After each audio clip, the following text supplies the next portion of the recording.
Augustin Rodin by Rainer Maria Rilke, translated by Jessie Lamont and Hans Chosil, New York, Sunwise Term Incorporation, 1919. Archaic tarsal of Apollo. We can't fathom his mystery head. Through the veiled eyes no flickering rays send, but from his tarsal gleaming light is shed, as from a candelabrum inward bend. His glance there glows and lingers, otherwise the round breasts would not blind you with its grace, nor could the soft curved circle of the thighs still to the arc whence ensues a new race, nor could the stark and stunted stone display vibrance beneath the shoulder's heavy bar, nor shine like a fool upon a beast of prey, nor break forth from its lines like a great star.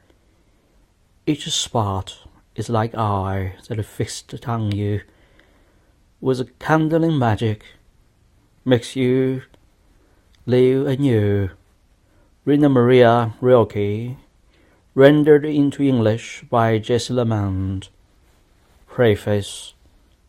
Rodin has pronounced Rilke's essay the supreme interpretation of his work. A few years ago, the sculptor expressed to the translators the wish that someday the book might be placed before the English-speaking public. The appreciation was published originally as one of the series of art monographs under the editorship of the late Richard Muther. To estimate and interpret the work of artist is to be creatively just to him. For this reason, there are fewer critics than there are artists, and criticism, with but a few exceptions, is almost invariably negligible and futile. The strongest and most procreant contact is that which takes place between two creative minds. This book of Rilke on Rodin is the fruit of such contact, ripened on the tree of great friendship for the master.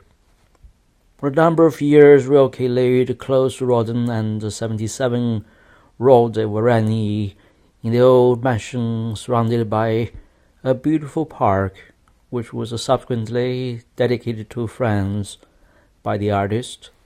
It is now the Musée de Rodin. Here the young poet shared the life of the aged sculptor and his most silent hours.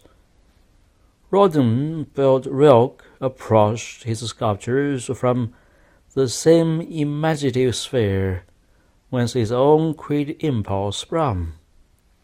He knew that in the lucid and illuminating realm of the poetic, his works found their spiritual home, and their material manifestation partook of the atmosphere when placed under the open sky, given wholly to the sun and wind and rain.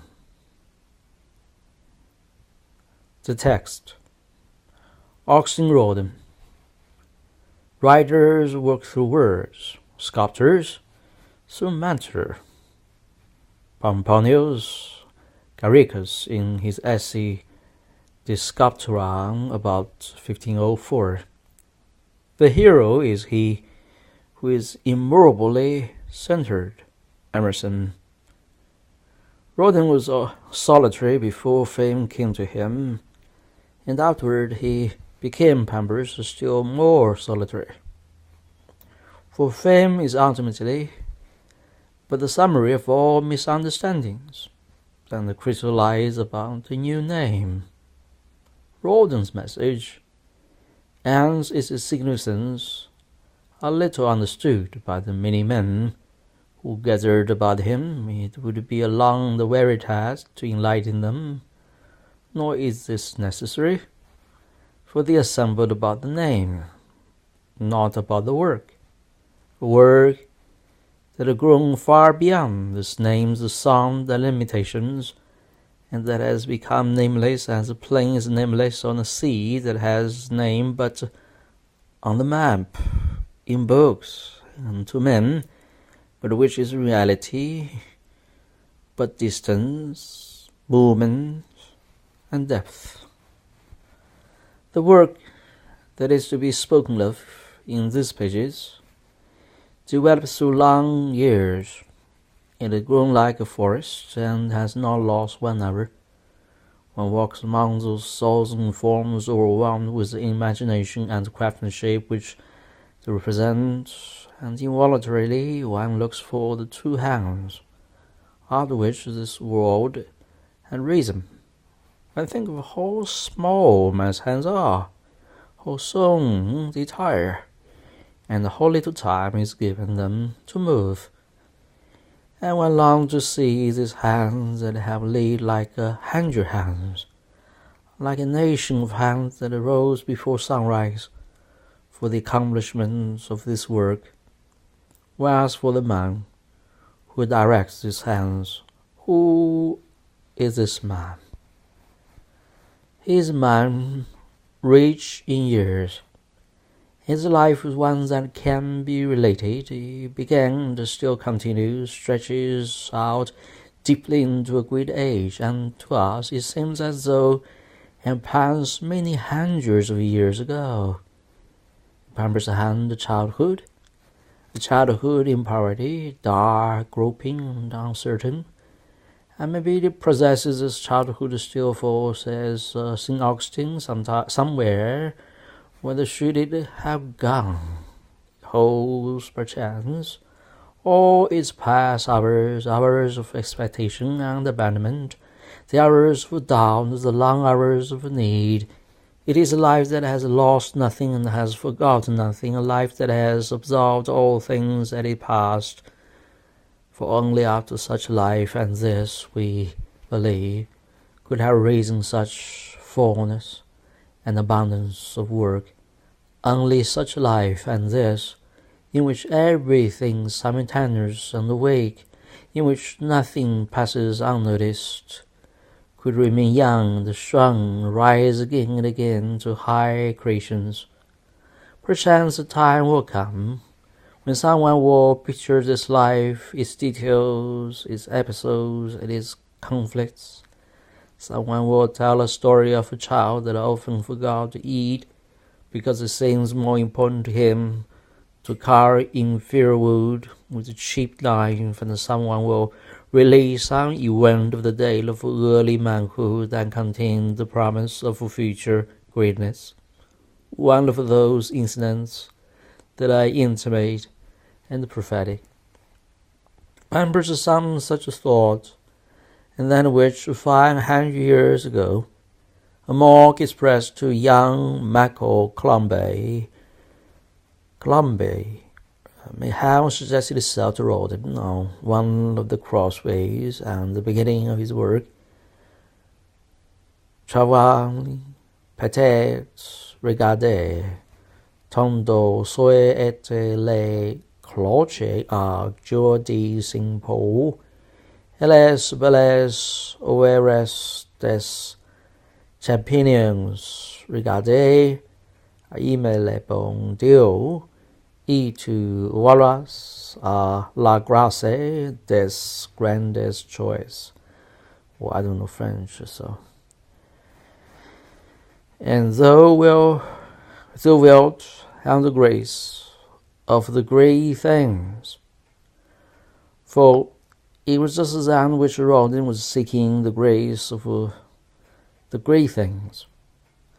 The galleries is Lorraine revealed, that is 就是罗浮宫了, reveals the young artist's radiant visions of the antique world, visions of the southern skies and of the sea, and far beyond rose heavy stone monuments reaching over from immeasurable civilization into times not yet existent. There were stones that lay as if asleep, but that held a suggestion that they would awake on some Last Judgment Day, stones on which there was nothing mortal. There were others that bore a movement, gestures that have remained as fresh as though it has been caught there in order to be given to some child that was passing by. Not alone. In the great works and in those monuments was this vitality alive. The unnoticed, the small, the concealed, were not less filled with this deep inward excitement, with this rich and surprising unrest of living things.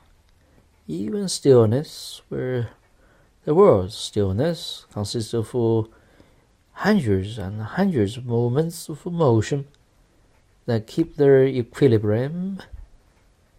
There were small figures, animals particularly, that moved, stretched, or curled, and although a bird perched quietly contained the element of flight, the sky grew backlit and hung about it. The far distance was folded down on each of his feathers, and should these feathers spread out like wings, the wide expanse with them would be quite great. There was stillness in the stunted animal that stood to support the cornices of the cathedrals, or covered and crouched beneath the consoles too inert to bear the weight. And there were dogs and squirrels, woodpeckers and lizards, tortoises, wrens and snakes. At least one of each kind, these creatures seemed to have been caught in the open, in the forest, and on roads, and the compulsion to live under stone tendrils, flowers, and leaves might have changed them slowly into what they were now and were to remain forever. But other animals could be found that were born in this petrified environment without remembrance of a former existence. They were entirely the natives of the erect, rising, steeply ascending world, or slanting like arcs as they stood in their fanatic meagerness, with mouths open like those of pigeons, squirking, for the nearness of the bells that destroyed their hearing. They did not bear the weight where they stood, but stretched themselves, thus helped the stone to rise.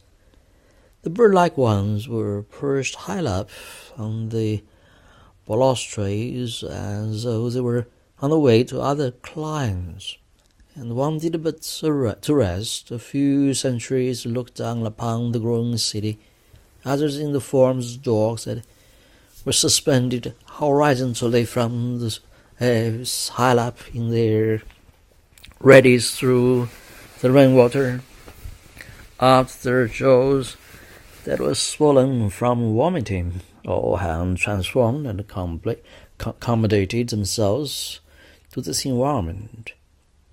They lost nothing of life. On the contrary, they lived more strongly and more vehemently, laid forever the fervent, anew, imperative life of the time that has created them. And whosoever saw these figures felt that they were not born after a whim, nor after a playful attempt to find forms unheard of before. Necessity and to create them, and the fear of invisible doomsday, of how faith men had freed themselves by these visible things. From uncertainty man had taken refuge in this reality. They saw God no more by inventing images of him, or by trying to conceive the much too far one. But they evinced their piety by carrying all fear and poverty, all anxiety and all pleading, and lowly into his horse. This was better than to paint, for painting was delusion, a beautiful and skillful deception. Men were longing for the more real and simple. Thus originated the strange sculpture of the cathedrals. This crossbred is heavy laden and its animals. And the young artists looked from the plastic art of the Middle Ages back to the antique, and then again beyond the antique into the beginnings of untold past. Did not seem as though the human soul had longed again and again through the bright and dark periods of history for this art which expressed more than word and painting, more than picture and the symbol. This art which is a humble materialization of mankind's hopes and fears. At the end of the Renaissance, there was the flowering of a great plastic art. At that time, when life renewed itself, when there was a revealment of the secret faces at a great vital moment that is in the state of growth. And now, had not the time come again that it was urging towards this expression, the strong, impressive exposition of what was unexpressed, confused, unrevealed?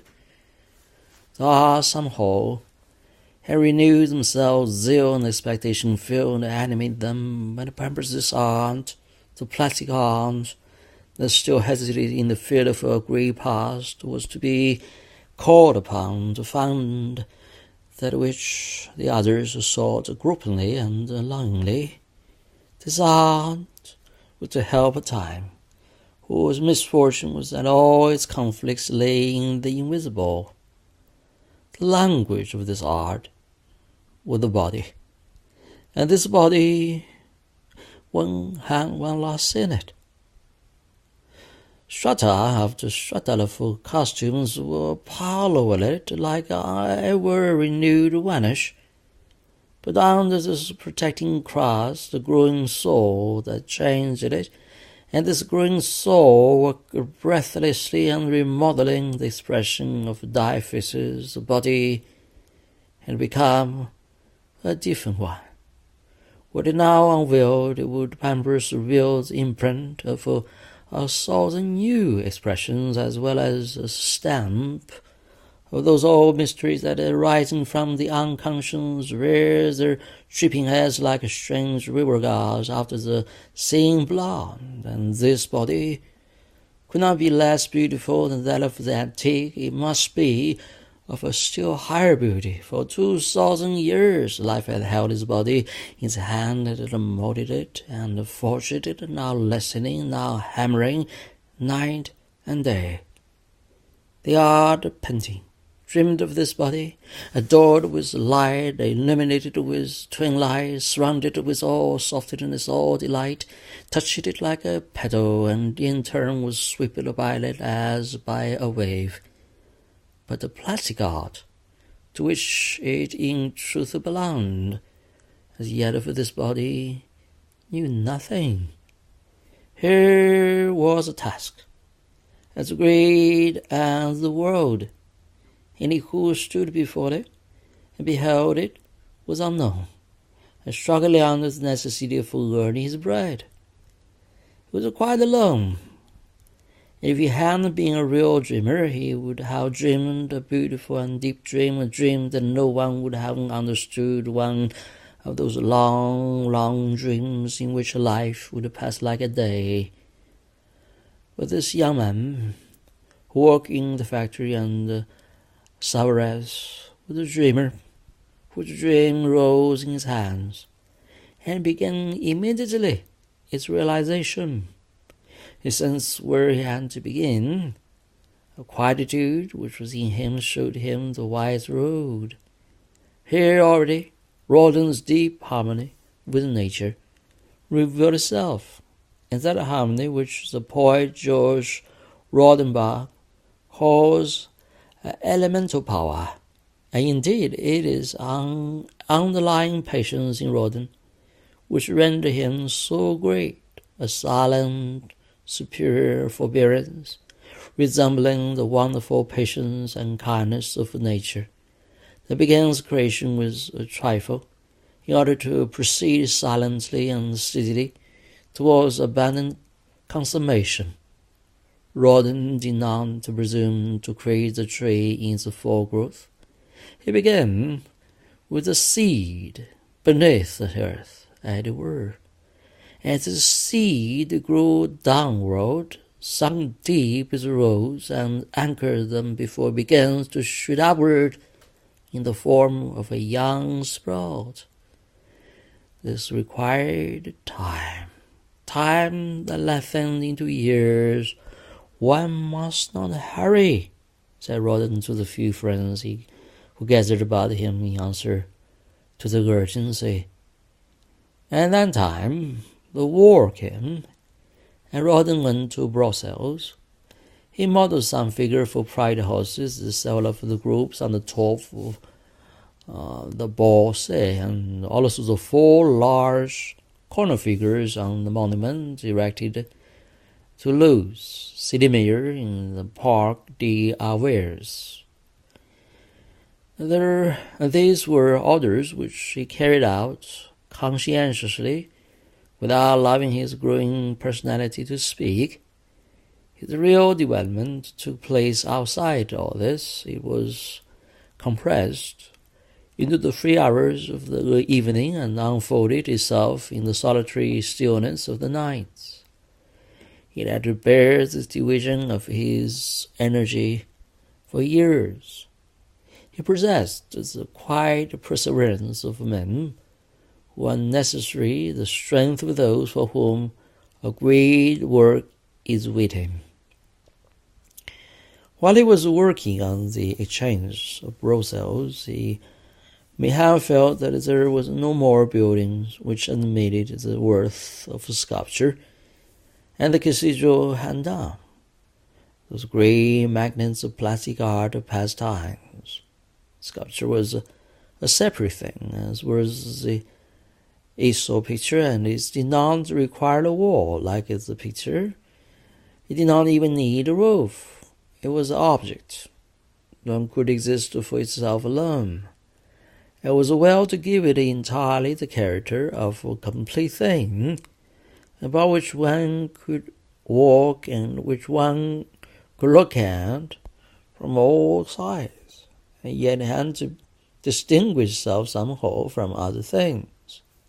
It's the ordinary thing which everyone could touch. It had to become unimpeachable, sacrosanct, separated from chance and time, through which he rose isolated and miraculous, like the face of a seer.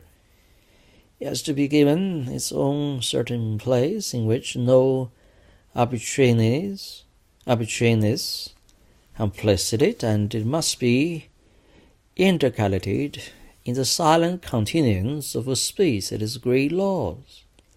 It had to be fitted into the space that surrounded it as into a neck.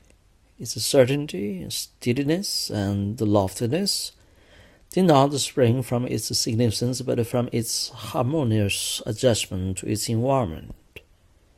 Rodin knew that, first of all, sculpture depended upon infallible knowledge of the human body. Slowly, searchingly, and across the surface of his body, from which now a hand stretched out towards him, and the form, the gesture of this hand, contained the semblance of the force within the body. The farther he progressed on this remote road, the more chance remained behind, and one law led him on to another, and ultimately it was this surface towards which his search was directed.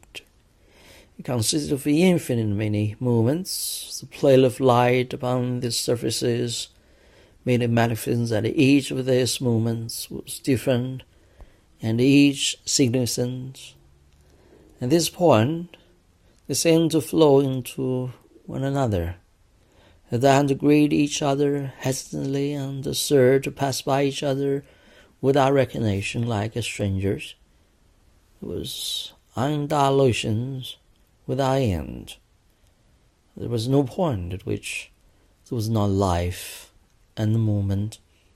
Rodin had now discovered the fundamental element of his art, and the germ of his world.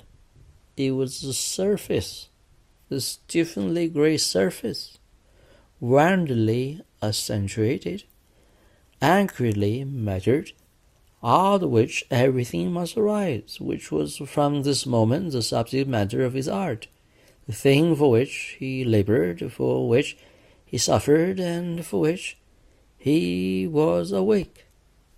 His art was not built upon great idea, but upon a minute, conscientious realization, upon the attainable, upon a craft.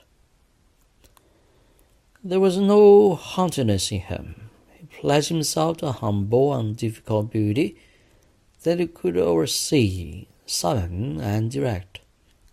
The other beauty, the great beauty, has to come when everything was prepared, as animals come to a drinking place in the forest in the late night when nothing foreign is there.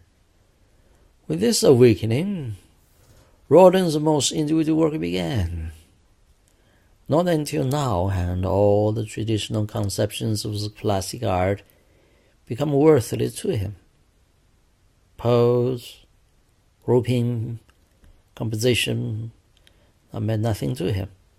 He saw only innumerable living surfaces, only life. The means of expression which he had for himself were directed to and brought forward this aliveness. The next task was to become master of himself and of his abundance. Rodin seized upon the life that was everywhere about him. He grasped it in the smallest details. He observed it and it followed him.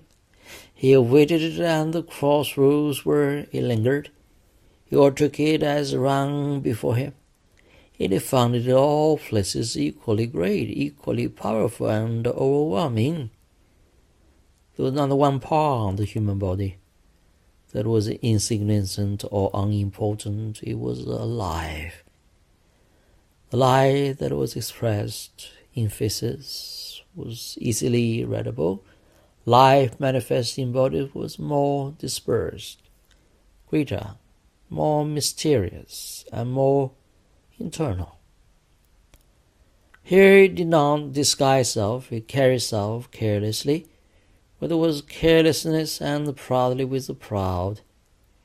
Receding from the stage, the face had taken off its mask and concealed itself behind the scenes of the garments. Here in the body, Rodin found the world his time, as he had recognized the world of the Middle Ages in the cathedrals, a universe gathered about this wheeled mystery, a world held together by organisms that were adapted to this organism and made subject to it. Man had become church, as there was a thousand churches, none similar to the other, and each one alive. But the problem was to show that they were all of one God. For years, Rodin walked the rules of life searchingly and humbly as one who felt himself a beginner. No one knew of his struggles. He had no confidence and few friends. Behind the work that provided him with necessity, his growing work hid itself awaiting his time. He read a great deal, and this time he might have been seen in the streets of Brussels, always with a book in his hand. But perhaps this book was but a pretext for the absorption in himself, in the gigantic task that lay before him. As with all creative people, the feeling of having great work before him was an incitement, something that augmented and concentrated his forces. If doubts or uncertainties assailed him, or he was possessed of the great impatience of those who rise, or the fear of early death, or the threat of daily wants. All these influences found in him a quiet, erect resistance, a defiance, a strength, a confidence, or the not yet unfurled flags of great victory. Perhaps it was the past that in such moments came to his side, speaking the voice of the cathedral that he went to hear it again and again. In books too, he found many thoughts that gave him encouragement. He read for the first time Dante's Divina Commedia. It was a revelation. The suffering bodies of another generation passed before him. He gazed into a century, the garments of which had been torn off. He saw the great and never-to-be-forgotten judgment of poet on his age. There were pictures that justified him in his ideas. He read about the weeping fate of Nicholas III. He realized that there were such a fate, that there was a weeping which was everywhere over the whole of mankind, and there were tears that came from all pores. From Danton he came to Baudelaire. Here was no judgment, no poet who, guided by the hand of a shadow, climbed to the heavens. A man who suffered and raised his voice and lifted his high above the heads of others, and though to save them from perishing. In these poet's verses there were passages standing out so prominently and then did not seem to have been written but molded, words and groups of words that had melted under the glowing touch of the poet, lines that were like reliefs and sonnets that carried like columns with interlaced capitals, burdens of accumulating thought. He felt dimly this is poetic art, where it ended abruptly, brought around the beginning of another art, that it reached out towards this other art. In Baudelaire he felt the artist who had preceded him, who had not allowed himself to be deluded by faces, but who sought bodies in which life was greater, more cruel, and more restless. After having read the works of these two poets, they remained always near him.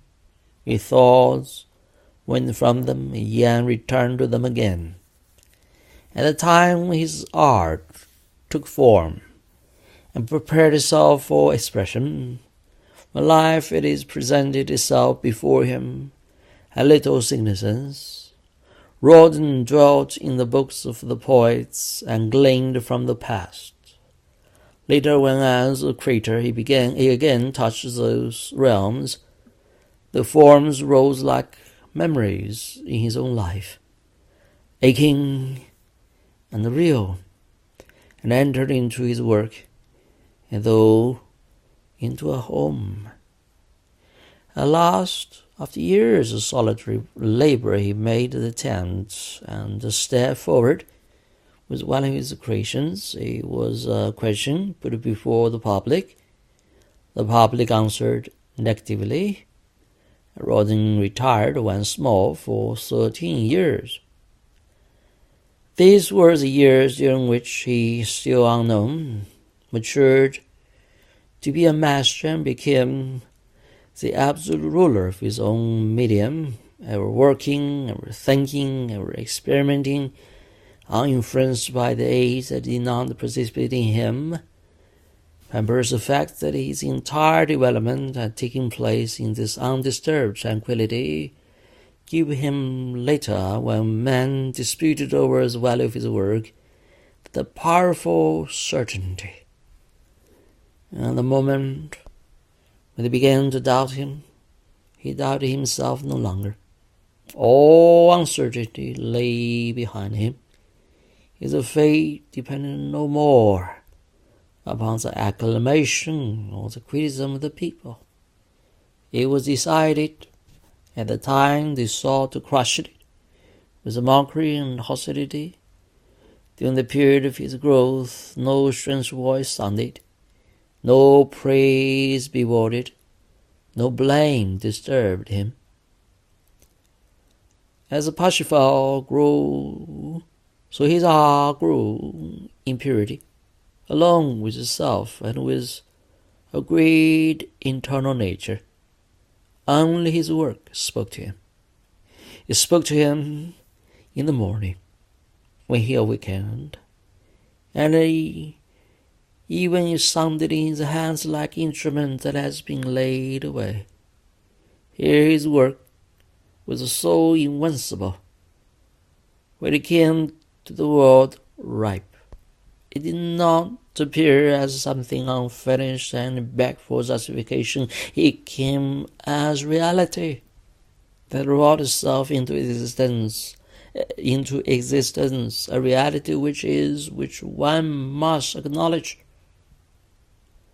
Like a monarch who, hearing that a city is to be built in his kingdom, meditates whether it would be well to grant the privilege, and hesitates and finally goes forth to see the place, and found there a great powerful city which is finished.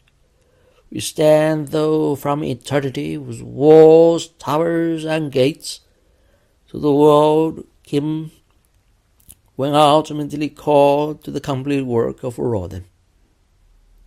This period, Rodin's mature innocence is limited by two works. At its beginning stands the head of the man with a broken nose. At its end, the figure of the man of the prime old age. La Homée, or Nazi Cassé, was refused by the Salon in the year of 1864. One comprehends this rejection, for one feels that in this work, Rodin's art was mature, certain, and perfected. With the inconsiderateness of a great confession, it contradicts the requirements of academic beauty, which were still the dominating standard. In vain wrote and given is a goddess of rebellion on the top of the triumphal gate of the Palace de l'Hôtel, that wild gesture and that far-reaching cry, in way by and created supple animals, and the dance of Capeaux was merely an object of mockery until finally became so accustomed a sight that it was passed by unnoticed. The poetic art that was pursued was still that based upon models, poses, and allegories. It held to the superficial, cheap, and comfortable mentors that was satisfied with a more or less skillful reputation, some sanctified appeal. In this environment, the head of the man with a broken nose should have arose a storm that did not break out until the occasion of the exhibition of some later works of Rodin. By birth it was returned almost unexamined, and the work was someone unknown. Rodin's motive in modeling the head of an aging, ugly man with a broken nose even helped to emphasize the tortured expression of the face. Must have been the fondness of life that was culminated in these features.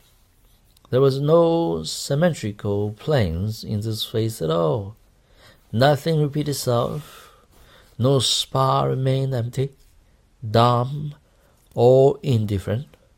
His face had not been touched by life, had been permeated through and through with it, as though inexorable hand had thrust it into fate and held there as in the whirlpool of a washing, gnawing torrent.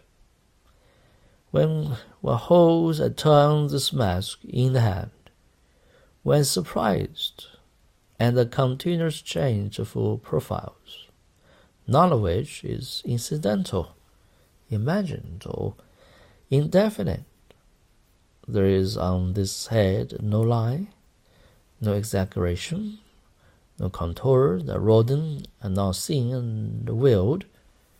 I felt that some of these wrinkles came early, others later, that between this and that deep furrow lies terrible years one knows that some of the marks on this face were engraved slowly, hesitantly, and others were traced gently, in other words, drawn in strongly, by some habit or thought that came again and again, were recognized sharp lines that must have been carved in one night, and though picked by a bird in the warm forehead of a sleepless man.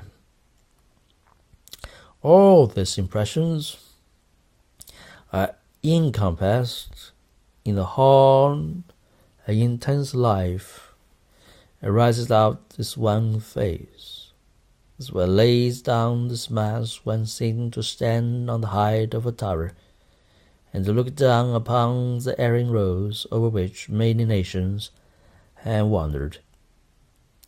And as one lifts it up again, it becomes the thing that one must call beautiful, for the sake of its perfection. But this beauty is not the result of the incompatible technique alone.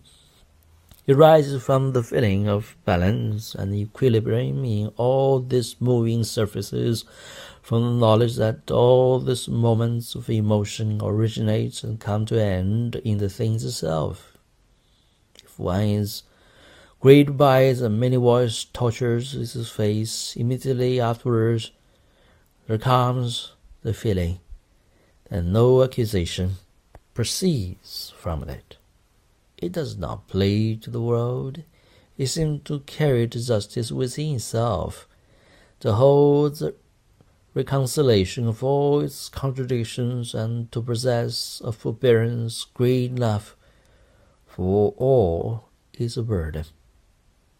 When Rodin created this mask, he had before him a man who sat quiet with a calm face, but the face was that of a living person, and when he searched through it, he saw that it was as full of motion, as full of unrest and the dashing of waves.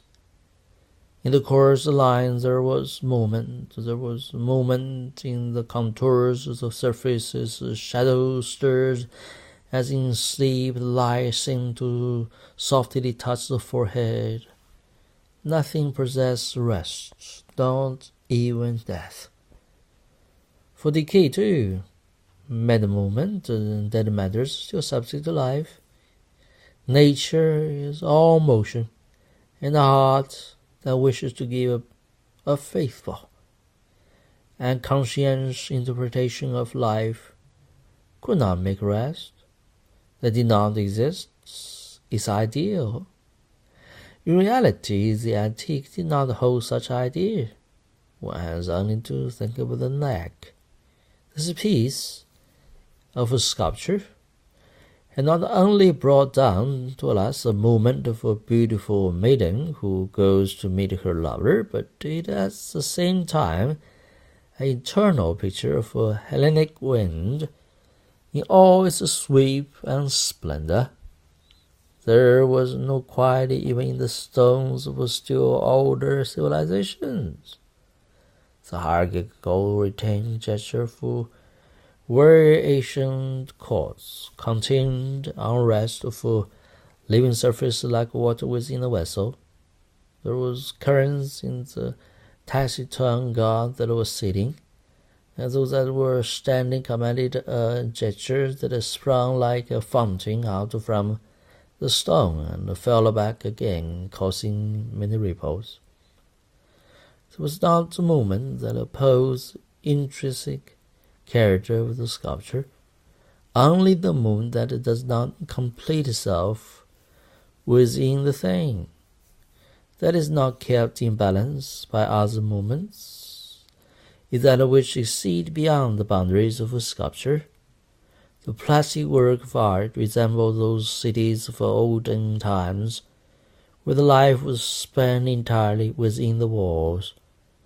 The inhabitants did not cease to breathe, their life ran on, but nothing urged them beyond the limits of the walls that surrounded them, nothing pointed beyond the gates, and no expectation opened westward to the other world.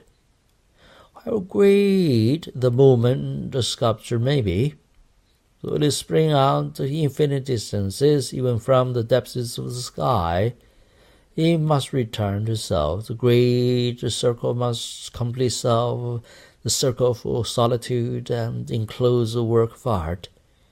This was a law which, unwritten, laid in the sculptures of times gone by. Rodin recognized it. He knew that it which gave distinction to a plastic work of art was its complete self-absorption. It must not demand nor expect aught from outside. It should refer to nothing that lay beyond it. See, nothing that was not within itself, its environment, must lie within its own boundaries.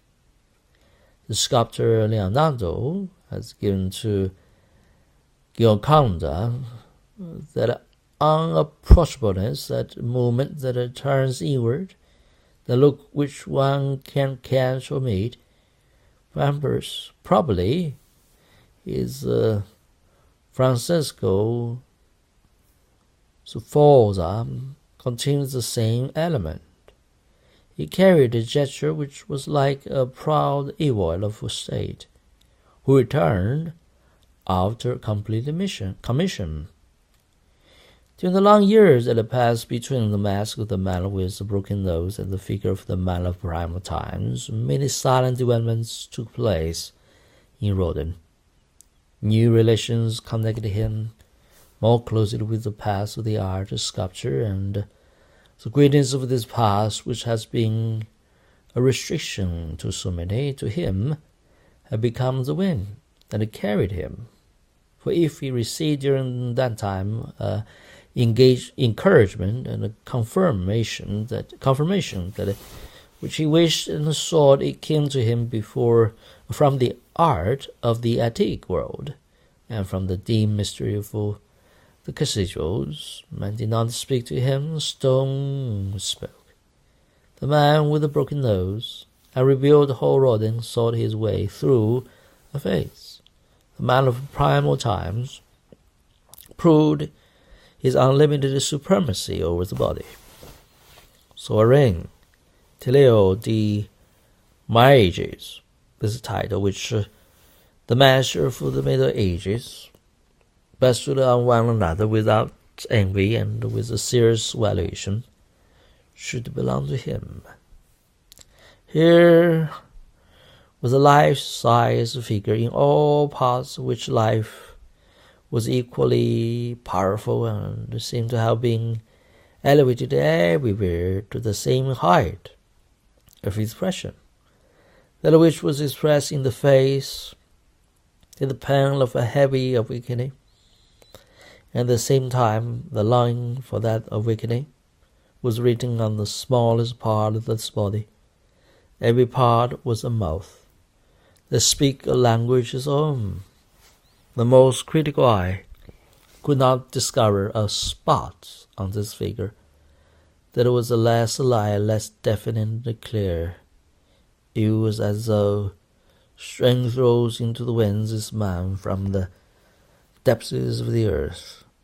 The figure was like the solid of a tree that has The storm's march still before it, and trembles because the fruit and the fullness of his summer lies no more in its roots, leaves no more in its roots, but it is slowly rising to the trunk, about which the green winds will tear. The figure is significant in still another sense. It indicates, in the work of Rodin, the birth of a gesture. That gesture which grew and developed to such greatness of power, here burst forth like a spring, and softly rippled over this body. It wakens in the darkness of a primal time, that in its growth seemed to flow through the breadth of his work, as though reaching out from bygone century to those that are to come. Hesitantly unfold itself in the lifted arms. These arms are still so heavy. The hand of one rests upon the top of the head, but this hand is rose from its sleep. It concentrates itself quite high, at the top of the brain, where it lies solitary. It prepared for the work of centuries, a work that has no measure and no end. And the right foot stood expectant with the first step. One would seal of this gesture that it's wrapped into a hard bud, in the sword's glow, and the storm in what it unfolds itself, that St. John stepped forth with excited, speaking arms, with the splendid step of one who feels another follow him. The body of this man is not untested. Desert had grown through it. Desert had grown through it. Desert had grown through it. Hunger had made it ache. And all thirst had tried it. He has endured and become hard. His lean, ascetic body is like a forked bit of wood that encloses, as it were, the one angle of his stride. He walks as though all distances of the world were within him, and distribute them through his mighty step. He strides, his arms speak with his step, his fingers spread, and seem to make the sound for striding in the air. The St. John is the first that walks in the work of Rodin. Many follow.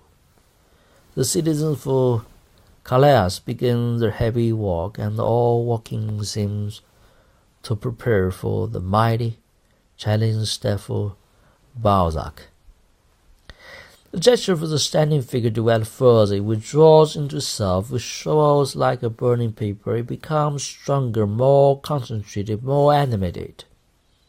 That Eve, that was originally to be placed over the gates of hell, stands with head sunk deeply into the shadow of the arms that draw together over the breasts like those of a freezing woman.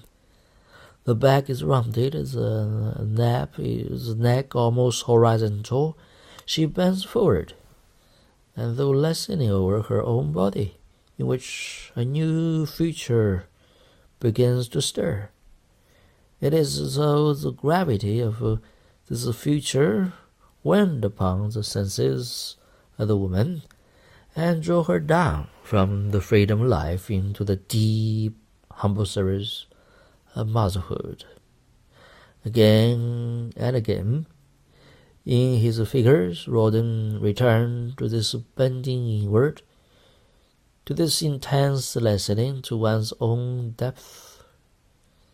This is seen in the wonderful figure, which hand called La Meditation, and in that immemorable voix intérieure, the most silent voice of Victor Hugo's songs, that stands on the monument of the poet, almost hidden under the voice of wrath. Never was human body assembled to such extent about its inner self, as bent by its own soul, yet upheld by the elastic strength of his blood. The neck, bent sidewise on the lower body, rises and stretches and holds the lessening head over the distant roll of life. This is so impressively and strongly conceived that one does not remember a more gripping gesture or wonderful deeper meaning. It is striking that the arms are lacking. Rodin must have considered these arms as too facile a solution to his task, and something that did not belong to that body which desired to be enwrapped within itself without the aid of all external. One looks upon this figure, one thinks of Deuce in the drama of the Amadeus, when she is painfully abandoned, tried to embrace without arms and to hold without hands. This is a scene in which her body was learned, a caressing that reaches beyond it. It belongs to the unforgettable moments in her acting. It conveys the impression that the arms are something superfluous and dormant, a thing of the rich, something immoderate that one can throw off in order to become quite poor. She appears in this moment, and though she has forfeited something unimportant, rather like someone who gives away his cup in order to drink out of the brook. The same completeness is conveyed in all the armless statues of Rodin.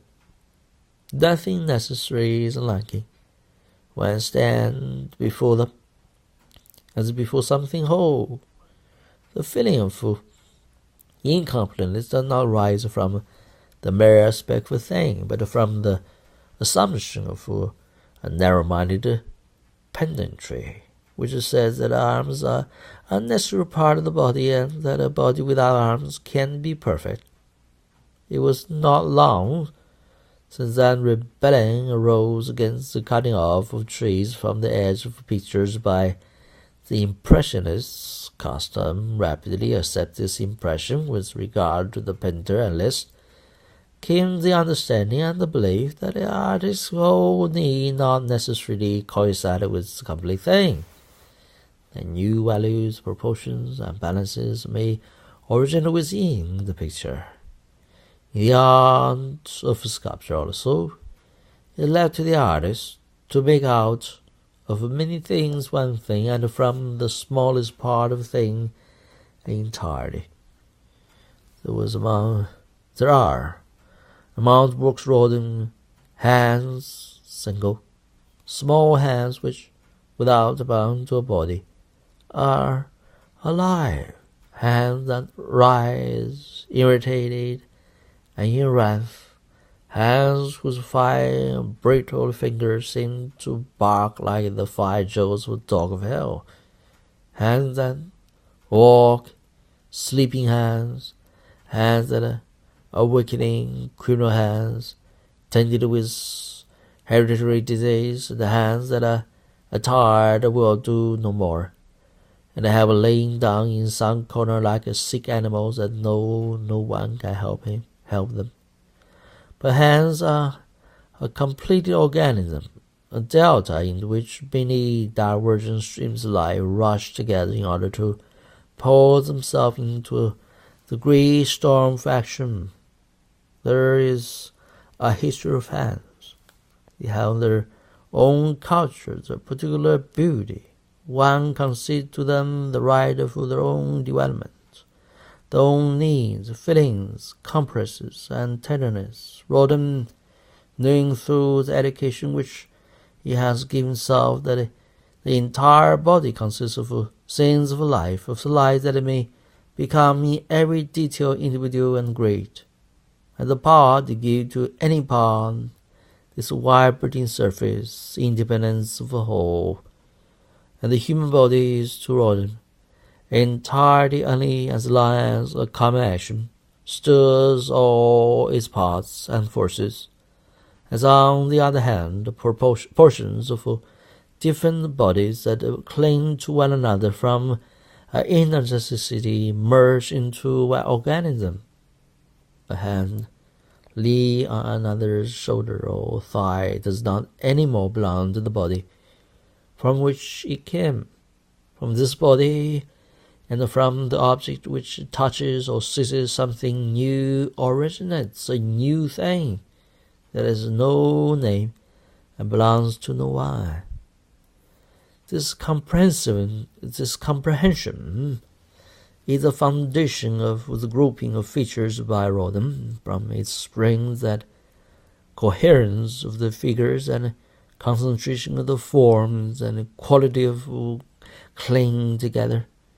He does not proceed to work from figures that embrace one another. He has no models which he arranges to place together. He starts with the points of strongest contact as being the culminating points of the work.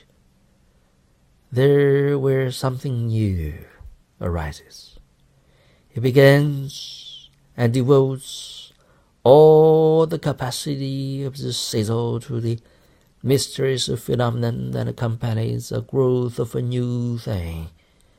He works, as it were, by the light, the flame, and flashes out from those points of contact, and sees only those parts of the body that are thus illuminated.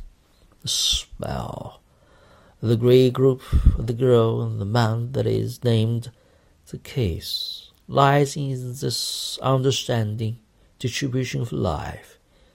In this group we flow through the bodies, a shuddering ripple, a swell of strength, and a precision of beauty. This is the reason why one beholds everywhere on those bodies the ecstasy of this case. It was like a song that rises and floods all with the light.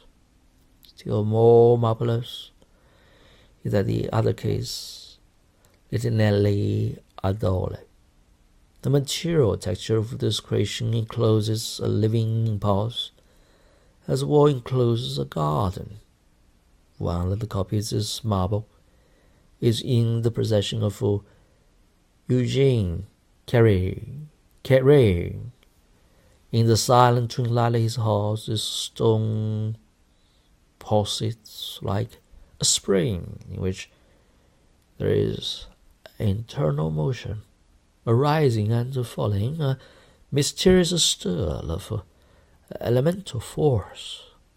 A girl knees, her beautiful body is softly bent backward, her right arm is stretched behind her hand, as gropingly found her foot.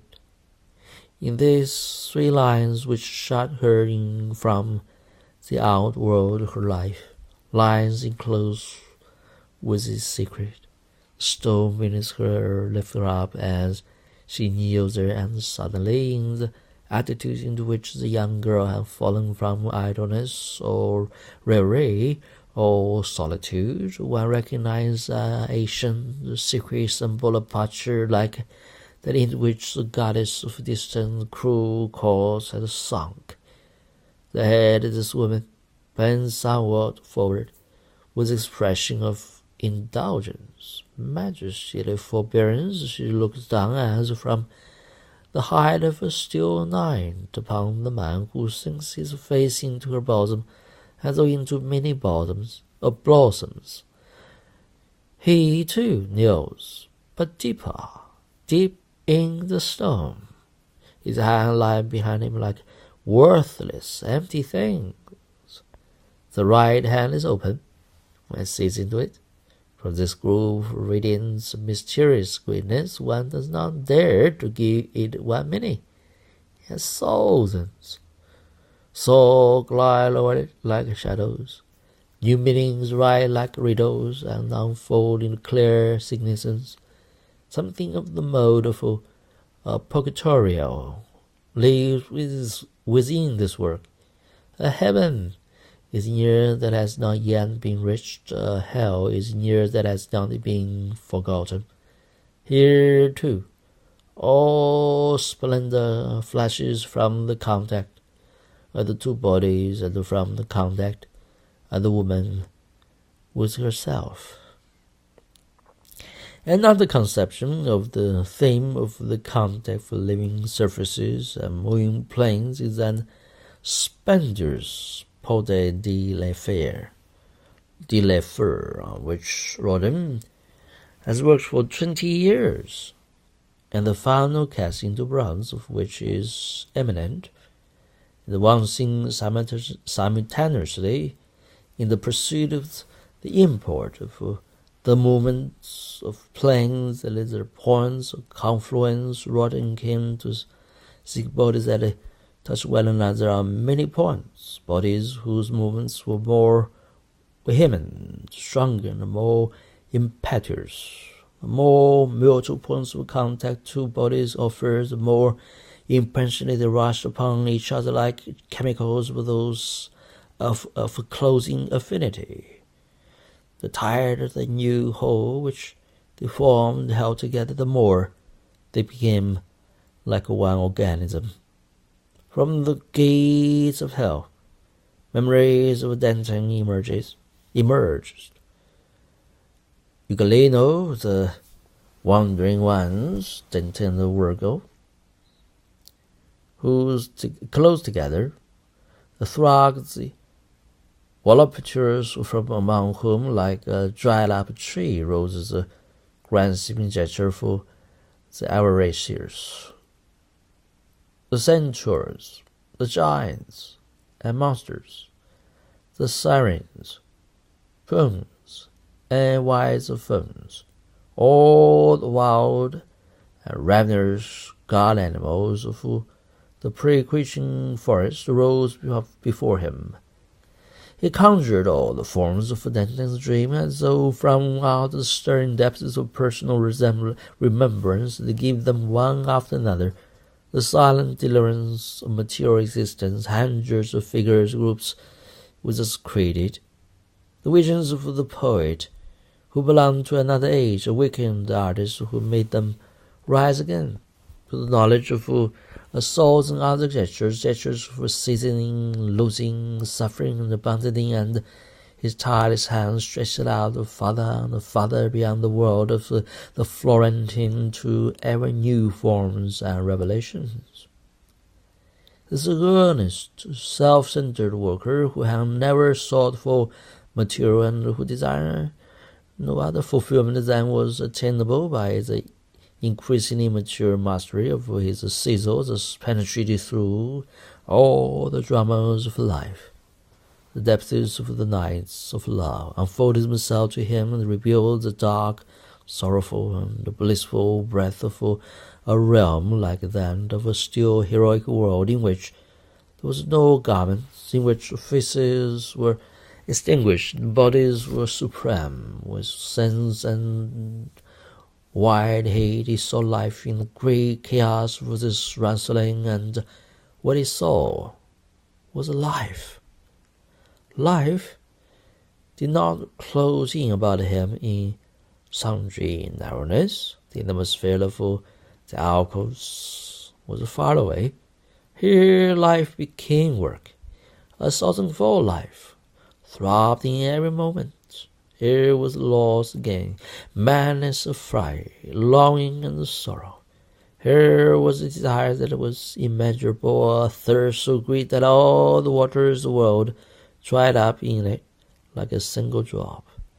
Here was no lying and denying, and here the joys of giving and taking were genuine and great. Here were the vices and blasphemies, the damnations, beatitudes, and suddenly it became evident that the world was poor.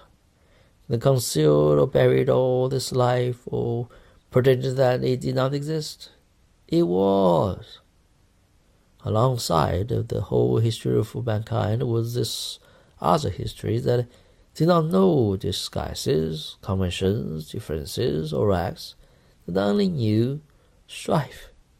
This history, too, had its evolution from an instinct that had become a longing, from a physical possessorship between man and woman, and become uplifting desire of a human being for human being. That this history appears in the work of Rodin, still the internal struggle of the sexes, but the woman is no more the overpowered or willing animal. She is a longing and a waking like the man. Both man and woman seem to have met in order to find their souls. The man who rises at night and softly seeks another is like a treasure seeker who wishes to find on the crossroads of sex the great happiness, to discover in all its lusts and crimes, in all trials, all despair, an infinite reason for existence, is a part of that great longing that created poets. Here humanity hungers for something beyond itself. Here hands stretched out for eternity. Here eyes open, see death and do not fear him. Here a hopeless heroism reveals self, whose glory dawns and vanishes like a smile, blossoms and withers like a rose. Here are all the storms desire and the calms expectation. Here are dreams that become deeds, and deeds that fade into dreams. Here there is gigantic gambling table. Great fortunes are lost or won. Rodin's work embodied all this. He who had seen so much life found here life of fullness and abundance. The body, each part of which was will, the mouth is that hand, the form of Christ which seemed to rise from the depths of the earth. He found the gesture of the ancient gods, the beauty and the suppleness of animals, thrilling of old dances, the movements of forgotten divine services, strangely combined with new gestures that had originated during the long period in which art was alien and blind to all these relations. These new gestures were particularly interesting to him. They were impatient, as someone who seeks for an object for a long time, become more and more helpless, confused, and hasty, and finally creates a disorder in an accumulation of things about him, so the gestures of mankind who can find reason for existence have become more and more impatient, nervous, and hurried. Man's movements have become more hesitating. They have no more the athletic and resolute strength with which former men grappled all things. They don't resemble those movements that are preserved in ancient images, those gestures which only the first and the last were important. Between these two simple movements, innumerable transitions have been interpolated. It is manifest that it is just in these intervening moments that the life of the man of today passes by. His action and his disability for action, the seizing, the holding, the abandoning, had changed. In everything there is much more experience, and at the same time more ignorance. Here is despondency and a continuous attack against opposition. There is grief over things lost. There is calculation, judgment, consideration, and less spontaneity. Rodin had discovered these statues has involved them out of one or several figures and molded them into sculptural forms, and endowed 100 figures and were only a little larger than his hand, with the life of all passions, the blossoming for delights and the burdens for vices. He has created a body that touches us all over and cling together like animals, biting into each other, and fall to the depths of one is like a single organism. Bodies that lessen like faces, that lift itself like arms, chains of bodies, garlands and tendrils, and a heavy cluster for bodies into which sense sweetness rises after the rose of pen. They are not only with equal power as joined man together his grandiose representation of the ends of the world in his work, as in this are those who threw themselves into the abyss in order to forget the great grave, and those who shattered their children's heads lest they should grow to experience the great woe. The army of these figures became much too numerous to fit into the frame and the winds of the gate's hell. Rodin made choice after choice. They limited everything that was too solitary to subject itself to the great totality. Everything that was not quite necessary was rejected. He made the figures groups found their own places. He observed the life of the people that he had created, listened to them, and left every one to his will. Thus, year after year, the world of this gay grew. Its surfaces to which plastic forms were attached began to lay, and as reliefs became softer and softer, the excitement of the figure died away into the surface. In the frame there is from both sides an ascension, mutual uplifting. In the winds of the gate the predominant notion is of falling, gliding, and precipitating. The winds recede somewhat, and the upper edge is separated from the projecting edge of the cross frame by a larger surface. Before the silent closed room of this surface is placed the figure of the thinker, the man who realized the greatness and terrors of the spectacle about him because he thinks it. He sees, absorbed and silent, heavy with thought, with all strength of acting mind he thinks. His whole body had become head, and all the blood in his veins had become brain. He occupied the center of the gate. About him, on the top of the frame, are 3 male figures. They stand with heads bent together and though overlooking a great depth. Each stretches out an arm and points toward the base, which drags them over downward. The thinker must bear this weight with himself. Among the groups of figures that have been molded for this gate are many of great beauty. It is impossible to enumerate all of them. It is impossible to describe them. Rodin himself once said that he would have to speak for 1 year in order to recreate one of his works in words.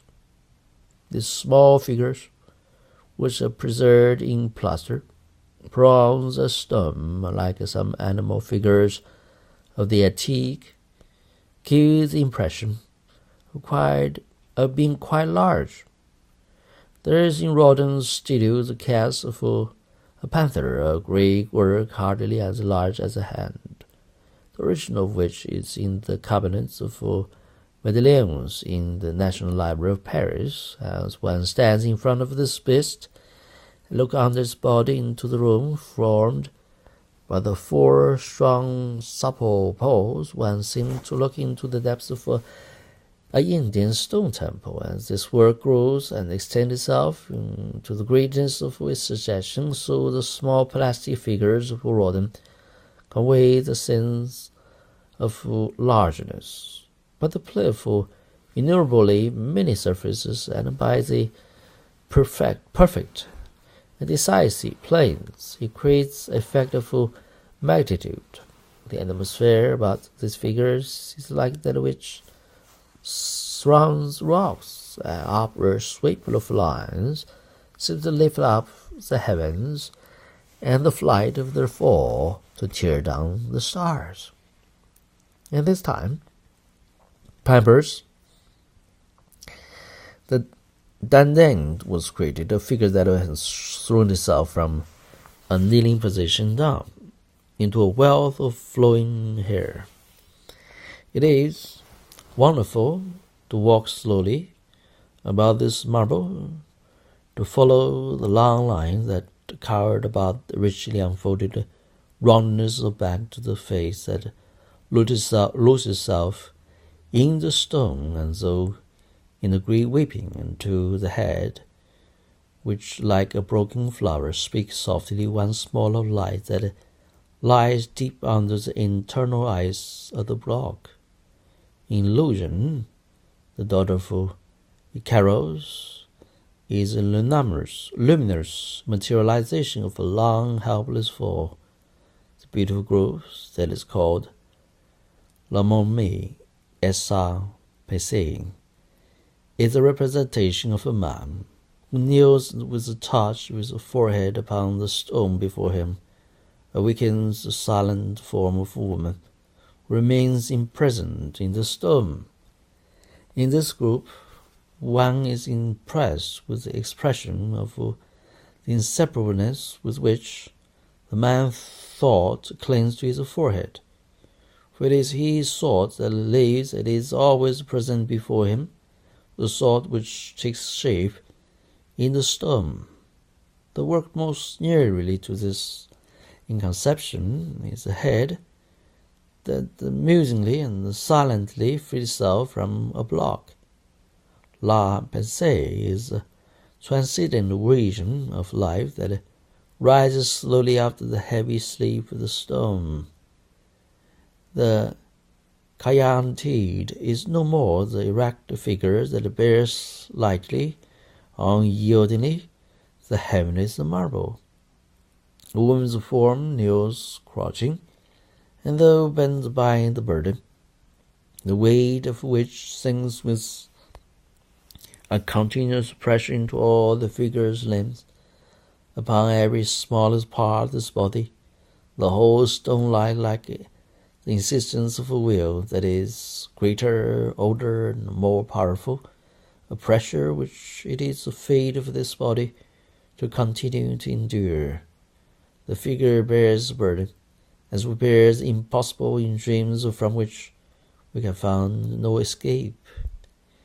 Even the seeking together of the falling figure expresses this pressure. When greater awareness will force the body down to a lying posture, it will even then still be under the pressure of this weight bared without end. Such is the Chiantide. One may always explain, accompany, and surround Rodin's works with thoughts, but all to whom simple contemplation is too difficult and unaccustomed the road to beauty, there are other roads, detours, leading to meanings that are noble, great, complete. The infinite correctness of these creations, the perfect balance of all the movements, the wonderful inward justice of their proportions, their penetration to life, all that we make them beautiful, gives them the strength of being unsurpassing materialization of the ideas which the master calls into being when he named them. Rodin, living near his work and like the custodian of a museum, continuously involved family, new meanings. One learns much from his interpretations, but in the contemplation of these works alone and undisturbed, one gathers a still fuller and richer understanding with them. I'm going to bookmark here and continue next time. It's so long. essay, I guess. So anyway, this is part one of, I guess, some part of reading in the beginning, but the most part is the first read. We'll continue next time. We got in my iBook app with the size that is I used. The total is 271 pages. Wait a minute. I'm not sure. Okay, mine is said 55 pages left.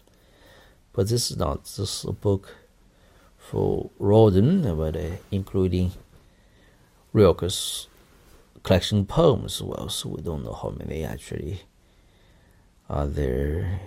I think it's about at least. Still, maybe I only read a half of it. I don't know. So we will for next time anyway. So this is the first part for the reading of the book Rilke has on Rodin, to be continued. Okay, see you next time. If you want to listen to this, God bless. Okay.